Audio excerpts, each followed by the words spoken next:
자, 거기 보면 맨 처음에 1페이지에 뭐 나와 있냐면 면항정가 나와 있는데 자, 뒤에는 그 해설 달린 것도 있기는 한데 내가 어차피 시험은 다 이걸로 보는 거니까 아무것도 없는 걸로 보는 거니까 요렇게 돼 있는 걸로 일단 공부는 돼야 돼. 자, 그래서 일단 요거 하기 전에 개관부터 선생님이 설명을 해줄 건데 내용이 엄청 많잖아 얘가. 그지? 자, 그래서 칠판 한번 봐봐. 일단 전체적으로 뭐에 대한 건지 먼저 쓰고 시작을 할 거야. 자, 뒤에 우리 EBS 문제 있는 거랑 한번 연결해서 한번 살펴볼 건데 자, 칠판 봐. 작가가 바로 누구냐? 송순이라는 작가가 쓴 면항정가라는 노래. 그래서 송순은 유명하지. 우리 뭐 배웠었어? 10년을 경영하여 다 알잖아. 10년을 경영하여 초라삼가 지어내니 하는 거. 그 작가가 쓴 거고 배경은 어떤 거냐면 요 작가가 낙향을 해 있었어. 고향에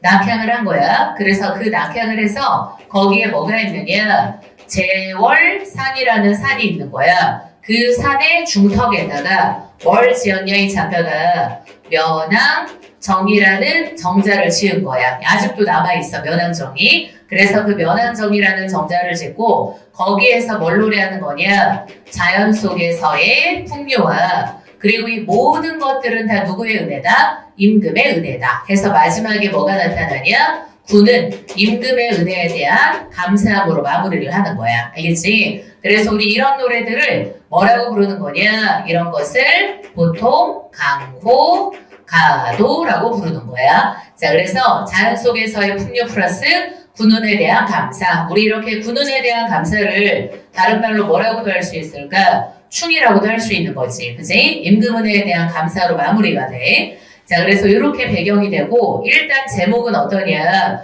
얘가 바로 정자 이름이기도 한데 요걸 봐야 돼. 우리 교재 문제에도 나와. 요 면이라는 것은 뭘 뜻하는 거냐면 얘가 아래로 굽어본다는 뜻이야. 그리고 이 앙이라는 것은 어떤 거냐면 위를 보는 게 바로 뭐냐? 이게 앙인 거야. 우러러 볼 앙자거든. 그래서 얘가 이 EBS 우리 문제에도 나오잖아. 면하고 앙이라는 게 일단 첫 번째 뭘 뜻하는 거냐? 얘 시선을 의미해. 그래서 아래로 굽어보는 것들 그리고 위로 올려다 보는 것들. 그래서 뒤에 보면은 이 면항정가가 뭐의 흐름에 따라서 나오냐? 시선의 이동에 따라서 시상이 전개되는 게 나와. 그러니까 면항전을 기준으로 해서 아래에 있는 것도 보고 그리고 위에 있는 것도 보고 올려다 보는 것도 있고 자 그리고 그 다음 두 번째 이게 또 뭐하고도 연결되냐 시간하고도 연결되는 거야. 그래서 EBS 문제에 나오잖아. 여기에서 굽어본다는 것은 바로 어떤 거냐면 화자의 현재 삶이야. 굽어보는 게 지금 내 화자의 현재 삶 현재 지금 어디에서 지내? 자연 속에서 자기가 지금 흥겹게 놀고 있는 거. 그리고 그 다음에 올려다본다라는 게 뭐가 되는 거냐면 옛 사람들의 과거의 삶의 모습이 바로 올려다보는 거야. 알겠지? 그래서 뒤에 보면 예전에 있었던 사람들이랑 자기의 모습이랑 비교하는 것들도 있고, 그치? 그래서 그게 바로 제목에 나와 있는 면항하고 연결된다. 알겠죠? 자, 그래서 이렇게 제목이 되고, 아까 전체 내용이 뭔지 알려줬잖아. 자연 속 풍류 플러스 군운에 대한 감사다. 그래서 구조가 시가 좀 길잖아. 어떻게 되냐면, 시 전체의 구조를 보면, 일단 3단 구성이에요. 서사, 그리고 그 다음에 본사, 그리고 마지막 결사. 이렇게 3단 구성이야. 그럼 서사, 본사, 결사인데, 그럼 서사에는 지금 뭐가 나타나는 거냐? 일단 첫 번째, 얘가 어디에 썼다, 지었다 그랬더라? 면항정을 제월산 중턱에다가 지은 거야. 그래서 첫 번째는 뭐가 나오냐? 제월산의 위치.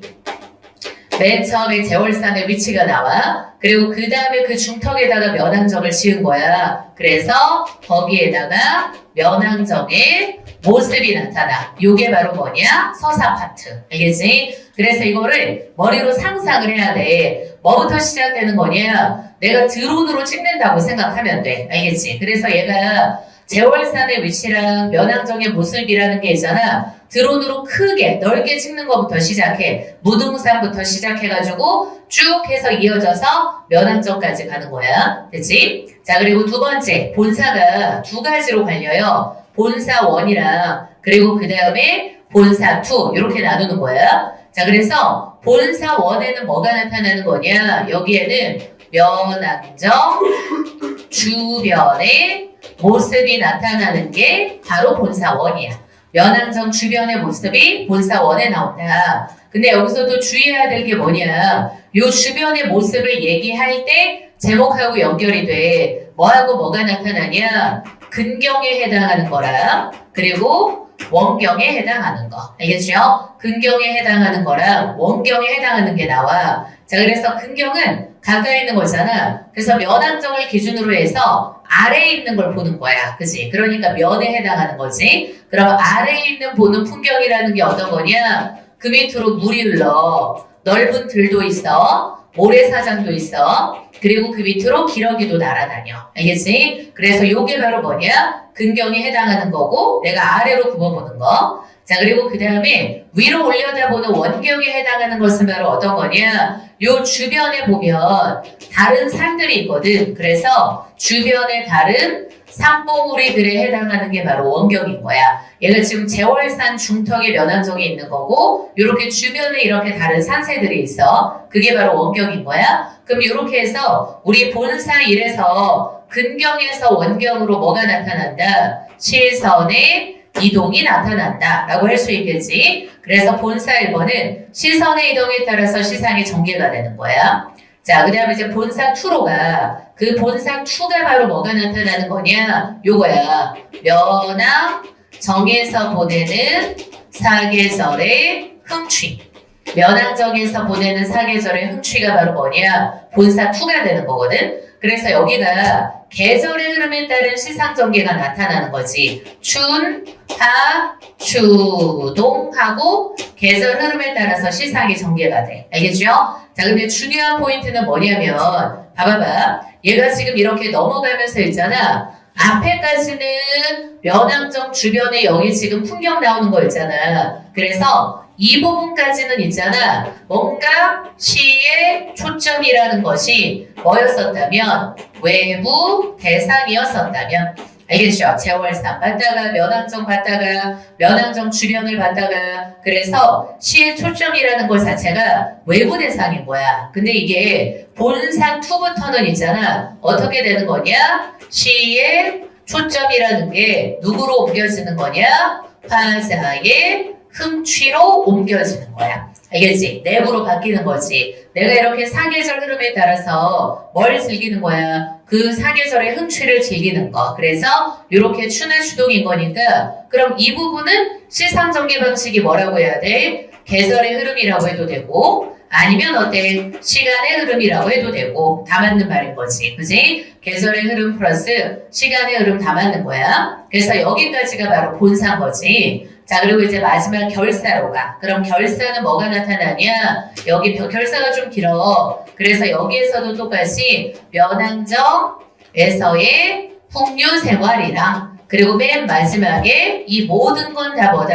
임금의 은혜다 하고 군운에 대한 감사로 마무리하는 거야. 알겠지? 자, 그래서 내용이 상당히 많아가지고 여기에 따라서 전개된다는 큰 흐름을 알고 시작을 하는 게 편하고 그리고 얘가 요즘에는 알지? 가사 같은 경우는 표현상의 특징도 중요하지만 얘가 뭘 표현하는 건지 원관념, 보조관념 관계랑 그리고 내용 일치가 훨씬 중요하단 말이야. 그래서 그 부분을 중점적으로 볼 거예요. 아니면 헷갈릴 수 있으니까. 알겠지? 자, 그래서 전체 개관은 했고요. 바로 맨 앞에 본문부터 시작을 해볼 겁니다. 자, 그럼 맨 처음에 아까 뭐라 그랬었더라? 제월산이랑 그리고 면왕정의 모습이 나타나는 거야. 자, 그러면 한번 시작해보자. 일단 무등산 한 줄기가 동쪽으로 뻗어 있어서 멀리 떼쳐나와 제월봉이 되었거든. 얘가 그래갈래가 가사잖아. 그래서 몇 음보율격? 사음보율격. 그지? 무등산 한 줄기 동쪽으로 뻗어 있어. 멀리 떼쳐와 제월봉이 되었거늘 하고 딴딴딴딴. 그러니까 우리 이번 시험범위에 들어가는 게 어때? 가사랑 작가가 들어가잖아. 사음보율격이야 웬만하면. 자, 그래서 상상을 해야 돼. 얘가 어떤 거냐? 우리 산맥이라는 게 있잖아. 그럼 이렇게 무등산의 줄기가 있나 봐. 그럼 얘가 이렇게 떼쳐 나와서 동쪽으로 뻗어 있는데 그게 멀리야. 그래서 잘 봐봐. 여기 멀리에다가 체크해놔. 멀리에다 체크해 놓고 오히려 요즘에는 이런 게 중요해. 그래서 문제에도 보면 나온단 말이야. 얘가 무등산에서 논다라고 하면 안 된다. 알겠지? 무등산에서는 거리가 멀리 떨어져 있는 거야. 그래서 무등산 그 산맥에서 멀리 뛰쳐 나와서 여기에 지금 뭐가 있는 거냐? 제월봉이라는 산이 있는 거야. 알겠죠?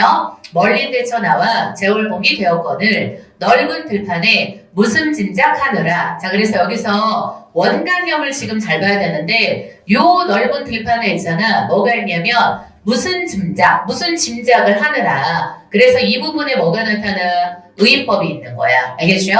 산봉우리를 지금 사람처럼 인격화시켜서 표현을 한 거야. 야, 너네 산봉우리들아, 너네 무슨 짐작을 하려고, 뭔 생각을 하려고 했잖아. 7구비가. 그래서 이거 어떤 거냐면 여기에 잘 봐. 산봉우리가 요렇게 주변에 있잖아. 뭐가 있는 거냐? 7개의 산봉우리가 이렇게 모여 있는 거야. 그 7구비가 한데 모여서 문득문득 버려져 있는 듯 하다는 거야. 뭔 생각하려고 얘네가 이렇게 사람들처럼 여기에 뭐 있어? 모여 있다는 뜻인 거야. 그래서 의인화시켜. 그리고 그 다음에 봐. 가운데 구비에다 쭉 긋고 거기다 뭐라고 하냐? 요렇게 화살표하면 돼. 얘가 바로 제월봉이야. 알겠죠?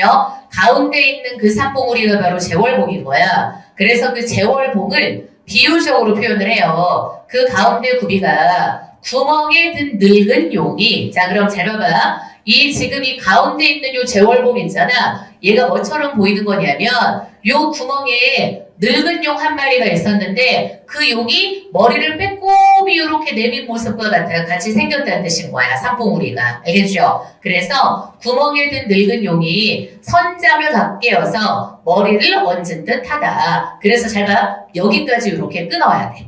알겠죠? 여기까지 끊어야 돼. 그래서 묘사한 게 있잖아. 여기까지가 뭘 묘사한 거냐? 제월봉의 지금 산세, 형세를 묘사를 한 거야. 됐죠? 자, 그리고 그 다음 봐봐봐. 그럼 여기에서 봐.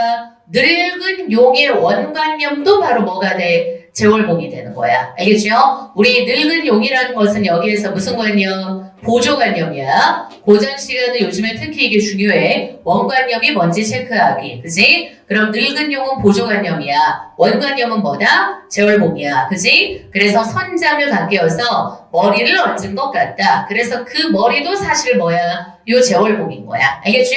그래서 이거야. 요 가운데 있는 제월봉이 있잖아. 용이 이렇게 머리를 이렇게 빼꼼히 이렇게 올려서 요 위에다가 머리를 이렇게 산봉우리 위에 꼭대기 모습이 머리 얹어 놓은 모양이다 라고 한 거지. 그지? 그래서 여기까지가 바로 뭐다? 제월봉의 위치, 산세, 그걸 묘사한 거. 됐죠? 자, 그래서 포인트는 뭐냐? 제일 중요한 게 어떤 거냐? 여기에 무슨 법 나와 있어? 의인법 아까 체크해 줬었죠?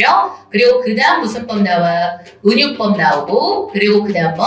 직유법 나와. 알겠지? 뭐뭐 뜻 그랬으니까 여기 당연히 뭐? 직유법인 거죠. 됐지? 그리고 묘사하고 있는 대상이 바로 뭐다? 제월봉이다. 그래서 묘사하는 대상을 헷갈리면 안 돼. 여기까지는 제월봉인 거야. 됐죠?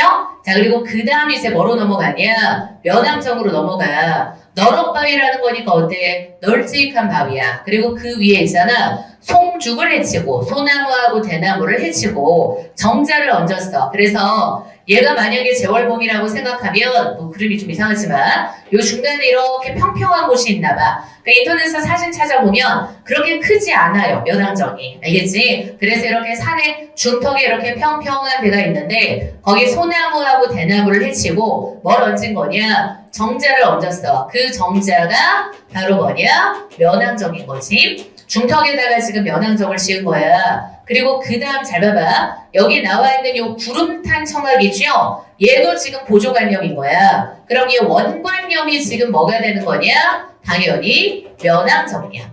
구름탄 청학의 원관념은 면왕정에 해당하는 거다. 우리 봐봐.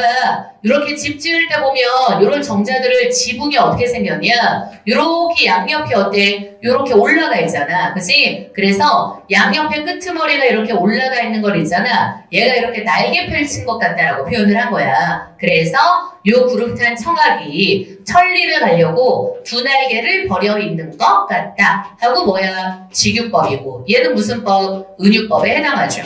알겠지? 됐지? 자, 그래서 잘 봐봐요. 원관념, 보조관념 관계 체크 똑바로 해야 돼. 용은 원관념이 제월봉이다. 그리고 청학은 원관념이 뭐다? 면왕정이다. 알겠지? 구분 가능하죠? 됐지? 그래서 여기까지 끊어야지. 여기까지가 바로 뭐에 해당하는 거야? 서사에 해당하는 부분. 알겠죠? 됐지? 아까 그래서 우리 봐봐. 내용을 명확하게 알고 가자. 서사는 뭐하고 뭐가 나온다? 제월봉이랑 그리고 면왕정의 모습이 나온다. 됐지? 자, 그래서 서사가 끝났어. 자, 이제 어디로 가냐? 본사로 가는 거야. 자, 그래서 A라고 지금 세로 줄 나와 있는데 잘 봐봐. 이게 EBS 문제에서 있잖아. 그냥 나눈 게 아니야. 얘가 어떻게 나눈 거냐? 지금 이 A하고 B라고 이렇게 묶여져 있잖아. 우리 EBS 문제에 보면. 그치? 이게 다 의미가 있어서 이렇게 묶어놓은 거야. 어떤 거냐면 A 파트하고 B 파트가 다 본사 1번에 해당하는 거거든. 그래서 이게 본사 1번 안에서 요 A는 뭐의 시선인 거냐? 얘가 면의 시선으로 바라본 부분인 거야. 아까 얘기했었죠. 여기에서 지금 어때? 지금 면왕정을 중심으로 해서 아래에 있는 거 봤다가 그리고 위에 있는 거 멀리 있는 거 본다 그랬잖아. 그래서 이건 면의 시선인 거고 뭘 보는 거냐? 근경에 해당하는 풍경을 보는 거야. 알겠죠? 그래서 A에다가 면의 시선이자 근경이라고 쓰는 거고 그리고 그 다음에 여기 뭐 나와 있을까? B 세로 줄돼 있는 부분 있죠? 그래서 여기에다가 뭐라고 써? 앙의 시선이라고 쓰는 거예요. 여기가 바로 앙의 시선이야. 우러러 보는 거야. 올려다 보는 거. 그리고 그 다음 뭐라고 쓰면 돼? 원경이라고 쓰면 되는 거야. 알겠지? 그래서 이유가 있어서 구분이 다 돼 있는 거야. 그래서 여기까지가 바로 뭐냐? B 세로 줄까지가 본사 1번에 해당하는 거거든. 알겠죠? 면왕정 주변의 풍경을 묘사하고 있는 부분이다 라고 생각하면 돼. 알겠지? 자, 그래서 이제 우리 본사 1번 A 본격적으로 한번 가볼 거야. 그럼 이제 면왕정 주변에 있잖아. 면의 시선으로 일단 첫 번째 뭘 보냐? 눈으로 보는 대상이 바뀐다 그랬죠? 시선 이동하는 거야. 그래서 첫 번째 보는 게 바로 뭐냐? 물을 보는 거야. 그 정자 아래쪽으로 보면은 뭐가 흐르냐? 물이 흐른단 말이야. 그럼 옥천산, 용천산에서부터 내려오는 물이 정자 앞에 넓은 들에다가 그럼 넓은 들판도 보죠? 그 정자 앞에 넓은 들판에 있어 거기에 오롤이 펼친 듯이 오롤이라는 것은 뭐 가닥가닥 이런 느낌인 거야. 물 흘러가는 게 가닥가닥 펼쳐 있는 모습이 그리고 이 부분 되게 유명한 구절이야. 넓거든 길지 말든지 푸르거든 희지 말든지 여기 말든지라는 구절이 나와서 뭔가 부정하는 것 같지만 사실은 부정하는 게 아니야. 야 진짜 우리가 왜 그런 거 사람들 이렇게 칭찬할 때도 쓰는 거 있잖아. 너 진짜 예쁘면은 키가 크지 말든지 키가 클 거면 예쁘지 말든지 약간 이런 느낌인 거거든. 그래서 둘 다 긍정하는 거야. 그래서 여기 의미를 써보면 어떤 의미냐? 넓으면서도 길고 그리고 그 다음에 푸르면서도 희다. 이 뜻이에요. 넓으면서도 길고 푸르면서도 희다. 그래서 나중에 보면 반동별곡에도 이거하고 비슷한 구절이 나오거든. 다 면왕정과의 영향을 받은 거야. 알겠죠? 그러니까 앞에 흐르는 물이 있잖아. 봐봐. 되게 넓게 흘러. 그리고 또 길게 흘러. 푸른빛을 띠기도 하고 그 다음 어때? 흰빛을 띠기도 한다. 이 뜻인 거지. 그리고 같은 구조가 반복되고 있으니까 무슨 법? 대구법이죠. 우리 웬만하면 고전 시간에는 뭐가 많이 나와? 대구법이 많이 나와. 대구하고 반복, 그지? 자, 이렇게 희지 말든지. 그리고 그 다음 주의할 거 있죠. 봐봐봐. 쌍용에다가 네모 표시하고요. 그리고 긴 비단에다가 네모 표시하는 거야. 알겠지? 쌍용하고 긴 비단에다 다 네모 표시해놔. 얘네들 둘 다 뭐가 되는 거냐? 둘 다 보조관념이에요. 뭐의 보조관념인 거냐? 물의 보조관념이야. 알겠죠? 앞에 흐르는 물이 지금 원관념인 거야. 물 흐르는 모습을 지금 비유적으로 묘사하는 거거든. 그러니까 이것이 물이 이렇게 흘러가. 그러면 이렇게 흐르는 모습이 뭐 같아? 두 마리의 용이 용트림하는 모습같이 보이기도 하고, 그죠? 그리고 되게 길게 비단을 어때? 펼쳐놓은 것 같기도 하고 이 뜻이에요. 그래서 이것도 역시 어때? 뭐뭐듯 그랬으니까 뭐 직유법 나타나죠. 됐지? 그래서 앞에 흐르는 물을 있잖아. 비유적으로 묘사를 한 거야. 알겠지? 그래서 막 용이 막 이렇게 뒤트는 것 같기도 해. 긴 비단 펼치는 것 같기도 해. 그리고 또 잘 봐. 여기에서 쌍용이 뒤트는 것 같다 그랬잖아. 그러니까 물의 흐름을 있잖아. 어떻게 표현했다라고도 할 수 있어? 역동적으로 표현했다라고도 할 수 있는 거야. 역동적이라는 것은 어때? 움직임이 강한 거, 다이내믹한 거니까. 그지? 그래서 이렇게 물이 흘러가고 있대. 긴 비단을 펼친 듯. 어디로 가느라. 그래서 역동적인 묘사가 계속 나와. 그러니까 착각하면 안 되는 게 봐봐. 요즘에는 가사가 내용일치가 중요하다 그랬잖아. 내가 보고 판단하는 게 중요한 거야. 그러니까 앞에 있는 물의 흐름이라는 것 자체가 되게 고요한 느낌이다가 아니에요. 알겠지? 봐봐. 쌍용이 뒤트는 것 같다 그랬죠? 그리고 밑에는 뭐라고 나와 있느냐?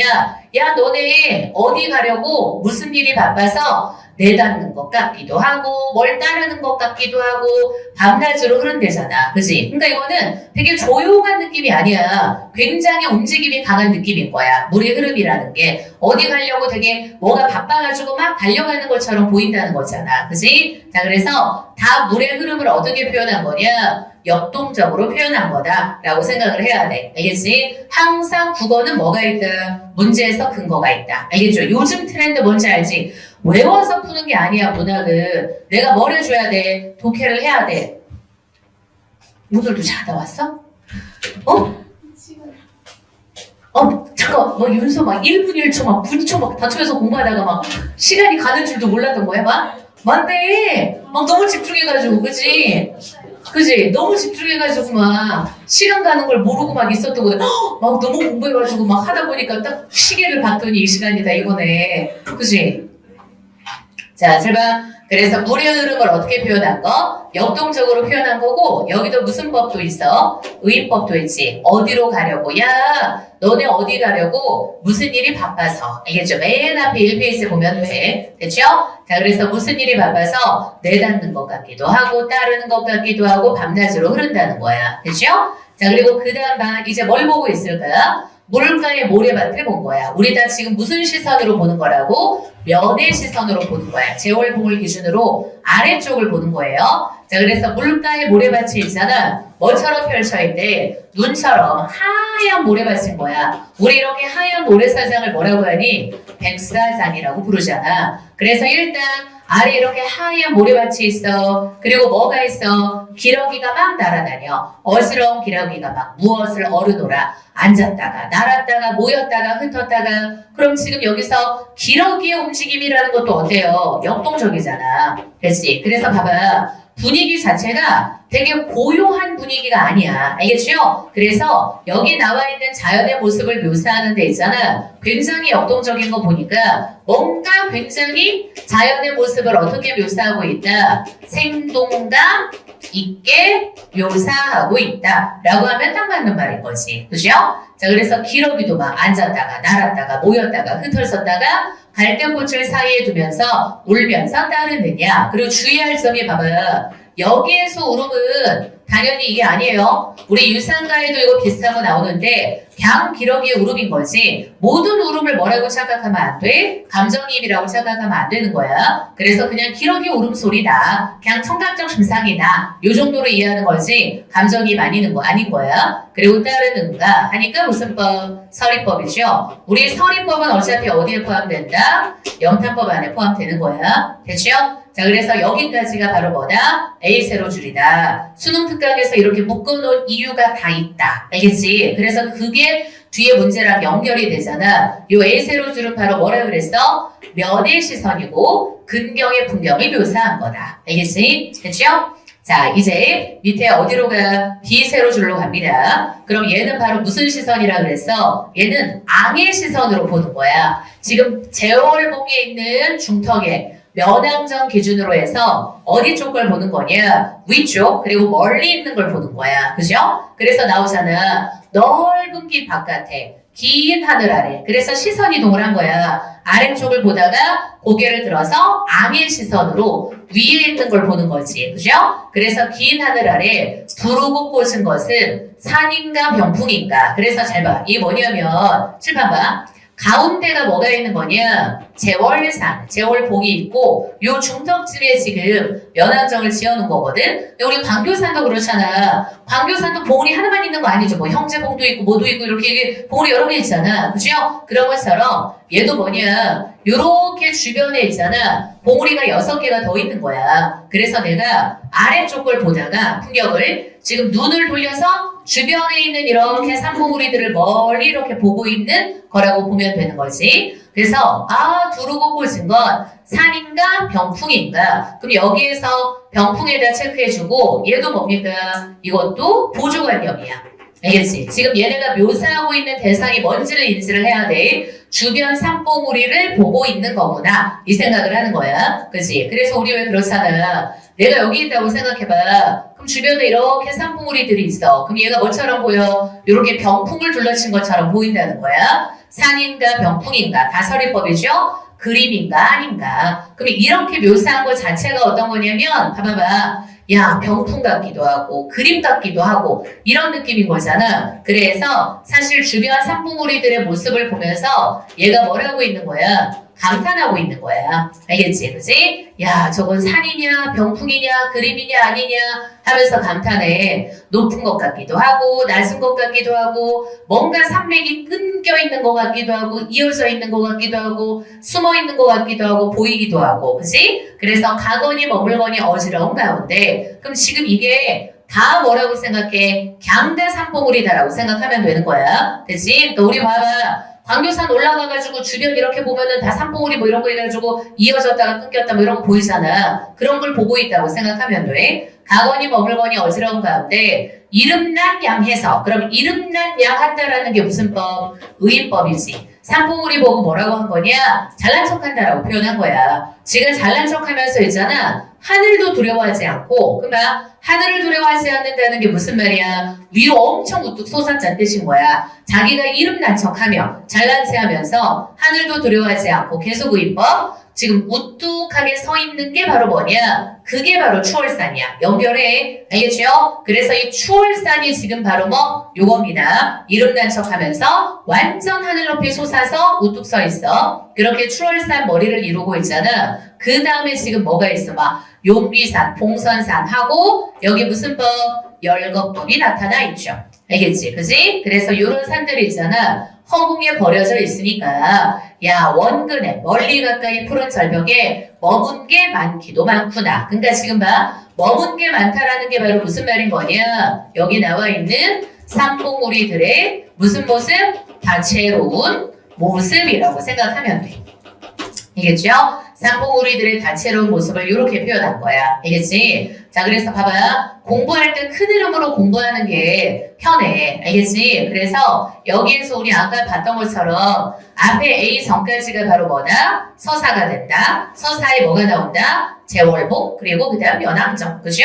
그리고 A 세로줄에 나오는 건 바로 뭐? 면왕정에서 아래쪽을 본 거, 면의 시선으로 본 거고, 그지? 그리고 B 세로줄은 다 뭘 묘사하는 거냐? 면왕정 지금 주변의 산봉우리들을 묘사한 거라고 생각하면 돼. 알겠죠? 그래서 여기까지가 바로 뭐다? 본사 1번이 된다. 알겠지? 그지? 그러니까 내용이 많으니까 좀 체크하면서 읽어야 돼. 자, 이제 그 다음, 이제 어디로 가냐? 본사 2로 갑니다. 자, 이제 본사 2가 바로 뭐냐? 시간의 흐름. 계절의 흐름에 따라서 시상이 전개되는 거야. 자, 그래서 본사2 맨 처음에 당연히 뭐부터 시작해? 봄부터 시작하겠죠. 그지? 자, 그래서 맨 처음 보자. 흰구름이랑 뿌연 연하. 연하라는 것은 뭐냐면 안개 연자에다가 노을 한자. 그래서 안개와 노을이란 뜻인 거야. 흰구름에다가 뿌연 연하에다가 푸른 것은 산남이래. 산남이라는 것은 바로 뭐냐? 남이 아지랑이라고 자. 그래서 산 아지랑이란 뜻인 거지. 그럼 잘 봐봐. 여기에 뭐가 있어? 색채 대비 있죠? 흰구름이라 그러고요. 그리고 그 다음 뭐라 그래? 푸른이라 그러고. 그지? 그래서 흰구름, 푸른 것 이라고 나와 있으니까 색채 대비가 지금 나타나 있는 거야. 그리고 너네 주의하는 거 알지? 봐봐. 흰하고 푸른이라는 것은 뭐냐면 색깔을 나타내는 말이야. 얘를 뭐라고 불러? 색채어라고 불러. 알겠죠? 그래서 이거는 색채어의 대비라고 해도 되는 거야. 근데 만약에 시에 이런 거 나오잖아. 소나무랑 그리고 그다음 뭐 나와? 눈 내린 게 나와. 그러면 소나무하고 눈은 있잖아. 뭐는 돼? 색채 대비는 돼. 하지만 여기에는 뭘 나타내는 단어는 없어. 생각을 직접 나타내는 단어들은 없잖아. 그러니까 이걸 보고 뭐라고 하진 않냐. 색채어의 대비라고 하지 않아. 알겠지? 이거 다른 거야. 그쵸? 그래서 얘는 색깔을 나타내는 거 색깔을 갖고 있는 거기는 하니까 얘는 푸른색, 얘는 흰색이니까 색채 대비는 되지만 흰 푸른이란 단어가 있는 게 아니니까 색채 어의 대비라고 하진 않는 거야. 알겠지? 자, 그래서 여기는 색채 어도 대비되죠? 자, 그리고 지금 계절의 흐름에 따른 시상 전개는 고전 시가에서 뭘 꼭 체크를 해줘야 되냐? 계절감을 나타내는 시어를 체크를 해야 돼. 그래서 선생님 먼저 체크를 해주면 산남에다가 네모 표시하고요. 봄의 계절감. 람이 무슨 람자? 아지랑이 람자. 아지랑이가 피어오르는 계절이 언제야? 바로 봄인 거지. 그지? 자, 그리고 하나 더 있어. 뭐가 있냐? 여기에 가랑비가 있어요. 우리 가랑비를 다른 말로는 뭐라 그래? 새우라 그러지. 가느다랄 새자에다가 비우자를 써서 그래서 가랑비가 내리는 계절이 바로 언제나 봄이 된다. 알겠죠? 그래서 지금 산남하고 가랑비 이 빨간 색깔로 표시한 게 바로 뭐냐? 봄의 계절감인 거야. 그치? 자, 그리고 이제 그 다음 봄 어떤지 또 보자. 그리고 이렇게 푸른 건 산남이래. 수많은 바위하고 골짜기를 재집으로 삼고 그래서 잘 봐봐. 여기에 또 무슨 법이 나오냐? 의인법이 나와. 알겠죠? 지금 자, 주어가 뭔지를 체크해야 돼. 알겠지? 지금 상상을 해야 돼. 어떤 상황인 거냐? 구름이 있다 그러죠? 그리고 연이 아까 뭐라 그랬어? 안개라 그러고 하는 뭐라 그래? 노을이라 그러지? 그리고 산남은 아까 뭐라 그랬었더라? 산, 아지랑이라 그랬죠? 그러니까 얘네들이 있잖아. 이렇게 지금 산새, 또 이것도 상상을 해야 돼. 산새에 보면 이렇게 보면 막 구름도 뭔가 오가지, 그리고 안개도 막 이렇게 움직이는 것 같죠? 그리고 그 다음 노을도 마찬가지. 아지랑이도 막 여기저기 이렇게 피어오르잖아. 그죠? 그래서 얘네들의 모습이 있잖아. 지금 뭐 하는 것 같냐? 얘네가 수많은 바위하고 골짜기를 자기 집으로 삼아서 나왔다가 들어갔다가 아양을 떠는 것 같고 막 올랐다가 내려갔다가 하늘로 가는 것 같고 광야로 건너는 것 같다는 거야. 알겠죠? 그래서 지금 봐봐. 주어가 뭔지를 똑바로 봐야 돼. 여기에서 묘사하고자 하는 것은 다 어떤 거냐면 위에 나와 있는 얘네들이죠. 구름, 연하, 산남 얘네 있었지? 그래서 얘네가 사실 어때? 뭔가 가만히 있는 애들이 아니잖아. 구름도 뭔가 왔다 갔다 오가는 것 같고 안개도 그런 것 같고 아지랑이도 여기저기 피어오르는 것 같으니까 얘네들이 여기에 있는 산을 자기 집처럼 드나들면서 여기 있다가 저기 있다가 저쪽에서 안개가 있다가 이쪽에서 안개 있다가 저쪽에서 지금 아지랑이 피어올랐다가 그리고 저쪽으로 막 안개가 저쪽으로 바람에 쓸려갔다가 이런 느낌인 거야. 그치? 그래서 어디까지 묶을 거냐면 요렇게 해서 묶거나 알겠죠? 요렇게 해서 묶거나 그래서 여기에서 묘사하는 애들의 주어가 바로 위에 거야. 알겠지? 지금 선생님이 여기다가 쓴 애들 구름이랑 안개랑 노을이랑 그 다음 산아지랑이랑 얘네가 지금 산이랑 그 다음 또 골짜기 이런 데서 여기 피어올랐다가 저기 피어올랐다가 저쪽으로 갔다가 이쪽으로 갔다가 이러고 있는 모습을 사람처럼 의인화해서 묘사한 거라고 생각하면 돼. 알겠죠? 그래서 이것도 역시 어때? 역동적이죠. 아까 얘기했잖아. 이 시에서 특징이 바로 뭐냐면 자연의 모습을 굉장히 역동적으로 잘 묘사를 하고 있다는 거야. 그치? 그래서 그리고 사람처럼 그래서 표현하잖아. 막 올랐다가 내려왔다가 하늘로 떠나갔다가 광야로 건넜다가 얘네가 막 푸른 색깔 띄었다가 붉은 색깔 띄었다가 다 생체 대비죠? 옅었다가 짙었다가 알겠지? 그래서 이렇게 묘사하는 것들이 모두 위에 있는 애들을 뜻하는 거다. 그치? 자, 이렇게 했다가 석양이라는 것은 뭐가 지는 거? 해가 지는 걸 석양이라고 불러. 석양과 섞어서 가랑비마저 뿌리는구나. 그래서 여기까지 끊어야 돼. 여기까지가 바로 뭐냐? 봄이 되는 거. 알겠죠? 그치? 여기까지가 바로 봄이야. 그래서 독특한 게 지금 뭐냐면 잘 봐. 보통 다른 고전 시간은 봄 하면은 딱 떠오르는 게 뭘까? 꽃이야. 알겠지? 봄 하면은 보통 묘사 대상으로 중심으로 삼는 게 꽃이란 말이야. 근데 이 시는 독특하게 봄 하면 꽃이 나오는 게 아니라 다른 걸 묘사를 한 거야. 알겠지? 근데 그 묘사를 하는데 걸통에서 봄에 뭐가 잘 표현되냐? 생동감이 되게 역동적으로 잘 묘사가 된 거지. 그지? 이렇게 막 아지랑이 피어오르고 막 그리고 구름이 막 떠다니고 안개가 끼고 하는 모습을 통해서 그걸 되게 생동감 있게 묘사한 게 봄이라고 생각하면 돼. 됐죠? 자, 이제 봄이 끝났어. 이제 어디로 가냐? 여름으로 가는 거야. 자, 가마를 급히 타고 그래서 작가가 산해부잖아요. 그래서 얘가 산에 다니는데 가마 타고 다니는 거야. 급히 타고 소랄의 굽은 길로 오며 가며 하는데 그러니까 지금 풍류를 즐기는 거. 아까 얘기했었죠?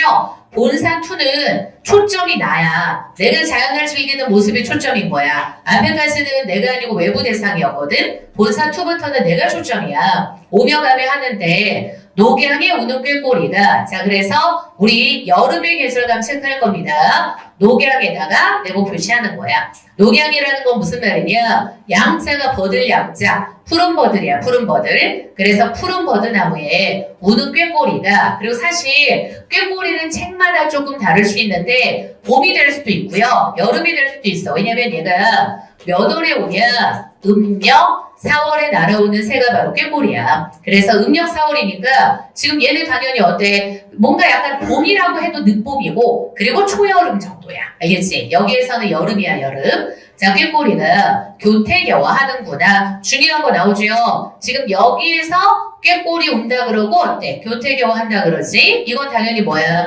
의법이자 뭐에 해당한다? 감정, 이입에 해당한다. 알겠죠? 여기에서 교태롭게 지금 우는 거. 그러니까 꾀꼬리 울음소리가. 제발 우리 이번 시험 범위에 뭐 들어가? 황색열송 들어가잖아. 그치? 거기에도 뭐 나와? 꾀꼬리 우는 거 나오죠? 그러니까 우리 왜 목소리가 꾀꼬리 같다 그러면 약간 은증반의 옥구슬 같은 느낌인 거잖아. 걔가 막 이렇게 우는 그 소리라는 거. 청각적 심상이라는 건 되게 맑고 경쾌한 느낌인 거거든. 그래서 이 꾀꼬리가 뭔가 봄을 즐기면서 교태 부리는 것 같다라고 표현을 한 거야. 겨워하는구나. 나무풀이 우거져서 녹음이 짙었는데 녹음 여름의 계절감이에요. 푸른 그늘이라 그래서 나무가 푸르른 거 여름이니까 짙어있는데 기다란 난간에서 긴 졸음을 내어 펴니까 우리 살바 여기에서 얘 뭐하고 있어? 졸고 있는 거죠? 이 졸고 있는 게 바로 뭘 뜻해? 한가함을 뜻하지. 얘는 사대부잖아. 일을 하는 애가 아니야. 논밭에 나가가지고 육체노동하는 애가 아니란 말이야. 그래서 얼마나 지금 태평해. 그래서 거기서 지금 졸고 있으니까 물 위에 서늘한 바람까지 아우 장난 아니죠? 졸고 있는데 여름인데 뭐가 불어와? 서늘한 바람이 불어와. 그럼 여기서 바람은 긍정적 의미일 거 아니야. 그죠?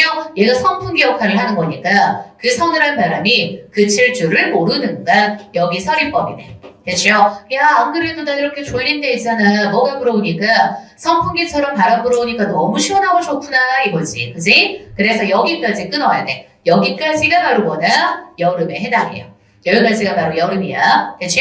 자, 그래서 여름의 계절감 체크 다 했어. 됐지? 자, 이제 가을로 갑니다. 가을, 첫 번째 가을의 계절감 일단 다 체크해놔. 된서리, 그리고 그 다음 금수, 그리고 그 다음 화운, 요렇게 세 가지. 된서리, 금수, 화운 요렇게 체크하면 돼. 자, 우리 봐봐. 된서리라는 것은 짙은 서리가 내린 거야. 그리고 그 다음에 금수가 원래는 무슨 뜻이냐면 수놓은 비단이란 뜻인데 뜻인데 여기에서 뭘 뜻하는 거냐? 요 금수는 사실 보조관념이에요. 뭐의 보조관념이 뭐냐? 얘가 단풍든 산을 비유하는 걸로 많이 쓰여. 알겠죠? 그지? 그래서 단풍이 들면 울긋불긋하니까 수놓은 비단 같다라고 표현한 거야. 그래서 사실 단풍 든 산의 모습이 바로 뭐야? 얘가 바로 원관념인 거지. 알겠지? 금수는 지금 보조관념이야 사실은. 됐죠? 자, 그래서 야 산빛이 금수로다. 그래서 얘가 무슨 법이야? 은유법이에요. 은유법. A는 비구조, 산빛이 수놓은 비단이다 라고 했으니까 은유법인 거야. 울긋불긋 너무 예쁘다는 거지. 자, 그리고 그 다음 세 번째 계절감이 바로 뭐였어? 황혼이었죠? 얘도 역시 보조관념이야. 황혼은 글자 그대로 해석하면 뭐야? 누런 구름이란 뜻이거든. 근데 사실 얘의 원관념이 바로 뭐냐? 가을이니까 어때? 누렇게 익은 들판.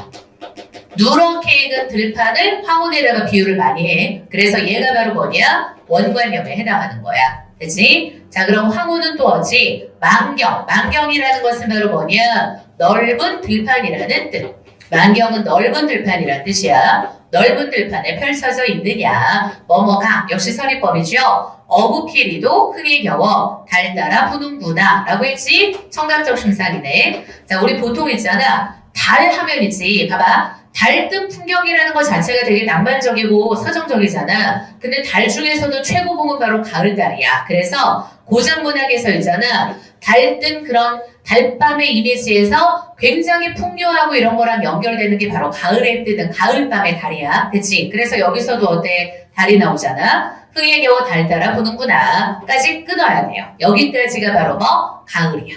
알겠지? 여기까지가 가을이야. 자, 그럼 이제 마지막 뭐만 남았어? 겨울 하나 남았죠? 초목이 다 졌어. 강사는 다 묻혀있어요. 자, 그리고 조물주가 헌사해서 우리 헌사하다라는 것은 글자 그대로는 이거 무슨 뜻이냐면 헌사가 야단스럽다는 뜻이야. 근데 사실 이 야단스럽다라는 게 보통 무슨 맥락에서 쓰이냐? 긍정적인 맥락으로 많이 쓰여. 부정적인 의미로 야단스럽다를 쓰는 게 아니라 긍정적인 의미로 야단스럽다를 많이 쓰는 거야. 이렇게 조물주가 현사해서 자 이제 겨울의 계절감 체크해보자. 빙설로 꾸몄어. 그리고 다 체크 경국요대 그리고 그 다음 뭐 옥해은산. 자 그래서 빙설이라는 건 얼음과 눈이잖아. 그리고 사실 경국요대하고 옥해은산이라는 건 비유적 표현인 거야. 그래서 경국이라는 것은 바로 뭐냐? 구슬로 궁전을 만들고 있잖아. 구슬로 누각을 만들었대. 그게 바로 뭘 뜻해? 눈이 내린 풍경을 비유적으로 표현한 거. 옥해은산이라는 것은 뭐냐? 옥으로 바다를 만들고 은빛 산을 만들었다는 거니까 역시 겨울왕국이 된 겨울의 지금 이미지를 이렇게 비유적으로 표현한 거야. 알겠지? 됐죠? 자 그럼 경국요대하고 옥해은산이 눈 아래 버려져 있구나. 야 천지가 풍성해 간대마다 승경이로다. 우리의 승경 빼어나다는 뜻인 거야. 빼어난 풍경이다. 그래서 여기에서 어때? 화사의 태도가 어떤 태도다? 예찬적 태도다. 됐죠? 겨울의 경치를 보면서 야 너무 지금 겨울왕국 아름답구나. 간대마다 지금 빼어난 풍경이로구나 하고 예찬을 한 거. 자 그래서 여기까지가 지금 바로 뭐냐? 우리 뭐에 해당하는 부분이야? 본사 투에 해당하는 부분이죠. 본사 투는 시간의 흐름, 계절의 흐름에 따라서 그 사계절의 흥취를 즐기는 활자의 모습이 잘 나타난 거야. 됐지? 자 이제 마지막 결사입니다. 사실 제일 중요한 부분이기도 한 게 바로 결사예요. 기출이 제일 많이 됐던 데도 결사고요. 자 그럼 가보자. 인간 세상을 떠나와도 내 몸이 쉴 틈이 없어. 자 우리 표시해보자. 인간 세상에다 세모 표시하고 속세겠죠. 작가가 실제로 아까 낙향에서 여기 와서 면항정 지은 거라 그랬잖아. 그럼 내가 여기 와도 있잖아. 내 몸이 쉴 틈이 없어. 그래서 주의해야 돼. 여기에서 쉴 틈 없는 건 뭐 하는 거냐? 자기가 풍류를 즐기느라고 쉴 틈이 없어. 알겠지? 풍류를 즐기느라고 쉴 틈이 없는 거야. 노느라고 지금 쉴 틈이 없어. 너네 알지? 백조가 원래 백수하고 백조들이 다 과로사 하는 거야. 그죠? 놀면은 또 여기저기 놀러 다니려고 지금 회사 안 다니고 그럼 더 바빠. 그지? 그 얘도 마찬가지야. 와서 있잖아. 풍류 즐기려고 바쁜 거지. 뭐가 아니냐? 일하느라고 바쁜 게 아니에요. 됐죠? 자, 그래서 자기가 왜 바쁜지. 그럼 봐봐봐. 왜 바쁜지가 여기 이렇게 쭉 이어져. 알겠지? 내가 왜 이렇게 바쁜지가 그 이유가 나오는 거야. 우리 윤서 막 분초 다투면서 공부하고 오다가 지금 여기서 졸고 있는 거예요, 지금? 자, 그래서 왜 바쁘냐? 나오죠? 이것도 봐야 돼. 저것도 들어야 돼. 여기 계속 무슨 법? 열거법이랑 대구법, 반복법이 나옵니다. 이것도 봐야 돼요. 저것도 들어야 돼. 바람도 쐬야 돼. 달맞이도 해야 돼. 밤도 떨어진 거 주워야 돼. 고기도 낚아야 돼. 살인문도 닫아야 돼. 즉 떨어진 꽃은 누가 쓸 것이냐 하고 서리법 나오죠. 얘도 마찬가지 서리법이네. 그죠? 야 아침 시간이 모자라. 왜 모자라? 지금 내가 할 게 너무 많아. 자연 즐길 게 너무 많은 거야. 그래서 아침 시간이 모자란데 저녁이라고도 싫겠어? 싫지 않아. 나 이 시간 즐기는 거 너무 좋다는 거야. 오늘이 부족한데 오늘도 자연 즐기느라고 시간이 부족한데 내일을 하고 넉넉하겠어? 내일 넉넉하지 않지. 나 바빠 죽겠다는 거야. 노느라고 바빠 죽겠다. 알겠지? 그래서 이 산에도 앉아보고 저 산에도 걸어보니까 이게 예전에 기출에 나와. 번거로운 마음에다 동그라미. 알겠죠? 우리 문학이든 비문학이든 뭐가 중요해? 맥락이 중요해요. 그리고 요즘에는 특징 알지? 뭐만 나오는 거? 출제진이 있잖아. 자기 갖고 오고 싶은 단어만 딱 갖고 와. 그래서 번거로운이라는 말만 딱 갖고 오고 지문 맥락 속에서 확인을 안 하면 번거롭다 그러니까 뭔가 안 좋아 보이잖아. 아니야. 여기에서 번거로운이라는 것은 바로 뭐? 긍정적 의미야. 그럼 봐봐. 왜 얘가 긍정적이라는 걸 알 수 있냐? 항상 독해는 의미 맥락 전체를 봐야 돼. 뒤에 무슨 말 나와? 버릴 게 전혀 없다. 알겠지? 그지? 언제나 내가 봐봐. 문학 문제를 푸는 관점을 바꾸지 않으면 아무리 공부를 많이 해봤자 성적이 안 올라요. 알겠지? 외운 걸로 문학 문제 푸는 게 아니에요. 요즘에는 그 순간 지문을 독해를 꼭 제대로 해줘야 돼. 알겠지? 지문 속에 정답이 있다. 됐죠? 어딘가에 근거는 다 있는 거야. 됐지? 정답이 안 보이면 무슨 생각을 해야 돼? 아, 내가 지문에서 뭔가를 놓쳤다. 못 읽었다. 이 생각을 해야지. 그래서 번거로운 마음에 버릴 게 전혀 없어. 그러니까 여기서 말하는 번거롭다라는 건 긍정적인 거고 당연히 뭐랑 연결됐다? 자연을 즐기는 모습하고 연결됐다. 됐죠?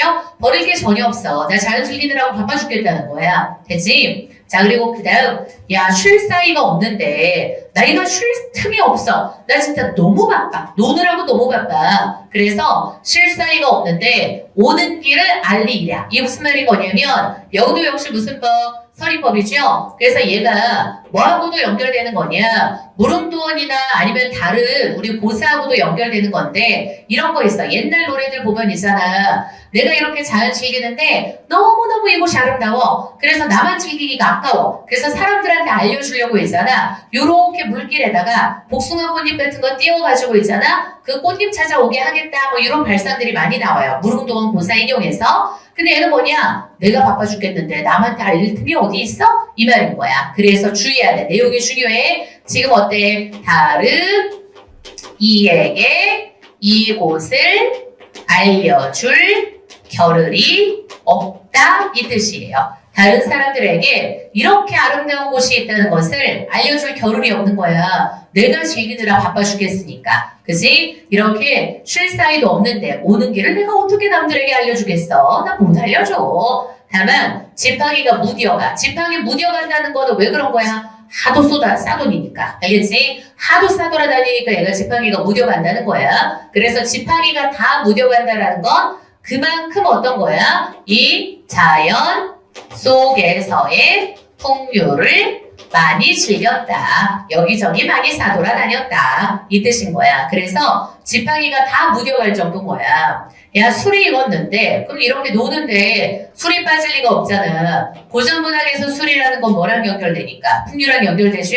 술이 익었는데 벗이라도 꼭 없겠어? 당연히 다 같이 마실 술 친구 당연히 있지. 역시 서리법이죠. 그리고 이제 노는 게 나와. 알겠지? 그래서 잘 봐봐. 여기서부터 여기까지 묶어놔. 그래서 묶어서 이게 사실 어떻게 하는 거냐면 요거야. 술을 마시면서 뭘 즐기는 거냐? 풍요를 즐기는 모습이라고 생각하면 돼. 됐죠? 그럼 봐봐. 되게 잘 어울려. 우리 술 마시면서 노는데 경직되고 빳빳한 자세로 앉아서 노냐고. 아니잖아. 술 마시며 놀 때는 어떻게 놀아? 몸도 흐트러지고. 얘가 아무리 사대보일지라도 어떻습니까? 뭔가 이렇게 눕기도 했다가 일어나기도 했다가 막 굽히기도 했다가 이런 모습들을 묘사를 하는 거야. 그래서 나오죠? 부르면 노래도 부르고 타이기도 하고 혀기도 하고 이야기도 하고 악기 연주도 시키고. 그지? 지금 친구에게 온갖 소리라고 했으니까 어때? 청각도 나오죠? 그래서 내가 함께 먹는 술 친구한테 있잖아. 뭐도 시켜? 악기 연주하는 것도 시키고 나도 연주도 하고 노래도 부르고 하면서 취흥 나오죠? 취가 무슨 취자? 술 취하다 할 때 그 취자야. 취흉을 재촉하니까 근심이라 있으며 씨름이라 붙었겠어? 서리법이죠? 그래서 지금 술 먹으면서 이렇게 노니까 근심 걱정 전혀 없다는 거야. 누웠다가 아까 얘기했지 술 마시니까 경직된 자세가 아니에요. 눕기도 했다가 앉았기도 했다가 굽히기도 했다가 몸이 막 자유자재 막 그지? 그래서 앉았기도 했다가 굽히기도 했다가 젖혔다가 읊었다가 휘파람을 불었다가 다 얘도 무슨 심상 청각적인 거죠. 그지? 그래서 이렇게 마음 놓고 노니까 그러니까 지금 마음 놓고 논다는 게 무슨 말이야? 이렇게 술 먹으면서 놀 때는 완전 뭐 된 상태인 거냐? 긴장이 이완된 상태인 거야. 그치? 그래서 마음 놓고 논다라고 표현을 한 거죠. 됐죠? 그러니까 술을 마시기 때문에 이게 가능한 거지. 그지? 그래서 신경 안 쓰고 막 주변 이런 거 신경 안 쓰고 막 그래서 이렇게 내가 친구랑 술 마시면서 함께 논다. 이렇게 노니까 그럼 이렇게 놀면 무슨 생각이 듭니까? 온 세상을 내가 다 가진 느낌인 거지. 너무 만족을 하는 거야. 그래서 다음 페이지로 이어집니다. 그래서 내가 이렇게 놀았어요. 그래서 놀았더니 있잖아. 야, 천지도 넓고 야, 이 세상 천지 넓고 넓고 있잖아. 세월도 한가하다. 너무 한가해. 그죠? 이때만큼은 어때? 내가 이 세상에서 제일 한가하고 제일 지금 행복한 사람인 것처럼 느껴지는 거지. 술 먹고 노는 거니까. 그죠? 그래서 얘가 이제 뭐라고 마무리를 하냐? 야, 태평성대 나 몰랐거든. 근데 이때가 그때야. 알겠지? 그지? 내가 지금이 태평성대래. 그래서 얘가 지금 옆에다 뭐라고 써? 만족감 느끼죠. 술 먹고 이렇게 노는데 당연히 만족되지. 이때가 그때로구나. 신선이 어떠한가? 야, 신선이 어떤 모습이야? 내가 그 모습이야. 역시 만족감이죠. 됐지? 강산풍월을 거느리고, 강산풍월 뭐야? 자연이지. 내가 이렇게 자연을 거느리고 있잖아. 내 100년을 다 누리면 100년 누린다라는 게 무슨 말? 이렇게 자연 속에서 내가 한평생을 살아가는 거. 요게 바로 지금 100년을 다 누리는 거죠. 이렇게 누리면 악양도 위에, 아까 우리 잘 봐봐. 자, 칠판 한번 봐. 여기 나와 있는 있잖아. 악양도 위에 200이 이렇게 나오는데 거기다가 밑줄 긋고 뭐라고 쓰느냐? 얘는 과거에 살았던 앵거잖아. 그럼 이거는 뭐의 시선하고 지금 뭐하고 연결되는 거야? 과거가 아까 뭐였었더라? 아니었죠. 알겠지? 그지? 과거가 바로 아닌 거야. 됐죠? 그래서 예전에 지금 이렇게 풍요주의였던 사람이랑 내 삶이랑 비교를 해보는 거야. 야, 악양도 위에서 200이 살아온다고 한들 우리 200이라는 애는 당나라 때 유명한 시인이에요. 뭐라고도 불렸냐? 야, 얘는 진짜 시에 있어서 있잖아. 신선처럼 살았던 애다. 라고 해서 200을 시선이라고 불렀어. 알겠지? 완전 태평하게 씻으면서 자연 즐기고 놀았던 애야. 야, 악양도 위에 있었던 200이 살아온다고 한들 호탕한 회포는 이보다 더하겠느냐? 하고 서리법이자 얘랑 나랑 뭐하고 있어? 비교하고 있는 거죠. 그래서 본인이 생각하기에 있잖아. 이렇단 호탕한 회포라는 것 자체가 200보다 내가 더 클 것이다. 이 뜻인 거지. 이 몸이 더 클 것이다. 됐죠? 그러니까 그만큼 만족감을 크게 표현하는 거야. 야, 내가 200보다 나아. 됐지? 그리고 이제 마지막 너무 중요한 구절 나오지. 내가 이렇게 살아가는 것도 결국은 누구 은혜다. 역군은이 샵다. 됐죠? 그래서 이게 봐봐. 요 역자가 무슨 역자냐? 얘가 또 역자야. 군운이라는 것은 바로 뭐가 돼? 임금 은혜가 되는 거지. 그럼 봐봐. 내가 이 말의 의미가 뭐냐면 내가 다른 데서도 임금의 은혜를 입는데 이것도 또한 임금 은혜다 이거야. 알겠죠? 그래서 마지막에 어때? 이러한 군운에 대한 감사, 충으로 마무리가 되고 있죠. 그리고 여기 나와 있는 뭐뭐 샷다 있잖아. 이것도 감탄형 어입니다. 그래서 얘도 뭐라고 할 수 있어? 당연히 영탄법이라고 할 수 있지. 알겠지? 그래서 우리 보통 봐봐. 모의고사 풀 때도 그렇고 내신 풀 때도 그렇고 있잖아. 기본적으로 고전시가 같은 경우에 웬만하면 많이 나오는 게 뭐라 그랬었더라? 백구법, 반복법, 그리고 서리법, 그리고 영탄법. 어차피 서리법은 또 영탄 안에 포함되니까. 알겠죠? 됐지? 웬만하면 이건 많이 나와. 알겠죠? 됐지? 그래서 마지막에 결사해서 요렇게 아까 말했던 것까지 마무리. 알겠지? 그래서 이게 이번에 가사가 많다 보니까 큰 흐름으로 정리하는 게 되게 중요해. 알겠죠? 아까 쌤이 앞에서 개관해서 써줬었지? 그래서 그걸 참고해가지고 아, 이 부분은 묘사 대상이 이거다. 그리고 봐봐. 문제 풀 때 내가 학교 시험 문제 풀 때도 그렇지만 문제 풀 때 안다고 착각하면 안 돼. 가사는 오히려 요즘 트렌드는 아까도 얘기했지만 내용일치야. 알겠지? 밑줄 쳐 있거나 작은 따옴표로 뭘 갖고 와. 그럼 반드시 그 부분 가고 그 주변을 살펴보면서 내용적인 근거를 찾아야 돼. 알겠죠? 그러니까 선생님도 수십 번은 가르쳐도 문제 풀 때는 꼭 확인을 해. 알겠지? 그러니까 내용일치가 요즘은 트렌드라고 생각해야 돼. 외운 거, 그 단어의 상징적 의미, 이거 진짜 옛날 트렌드야. 알겠지? 상징적 의미 묻고 막 이런 것들 지식 묻는 건 옛날 트렌드. 요즘은 그게 아니야. 알겠죠? 흐름 파악하고 문제 나오면 그 순간 읽고 풀어야 된다. 알겠지? 됐지? 자, 그래서 여기 우리 EBS에 나와 있는 문제에서 뒤에 면의 시선이랑 앙의 시선이랑 연결해가지고 나온 문제가 있었거든. 그래서 우리 요거는 아까 쌤이 다 설명을 했었던 거예요. 알겠지? 그래서 여기 보면은 지금 나오잖아. 4번 문제가 딱 그거네. 그치? 4번 문제에 지금 보기 바탕으로 해서 뭐 감상하라 그랬어? A에서 E 감상하라 그랬죠?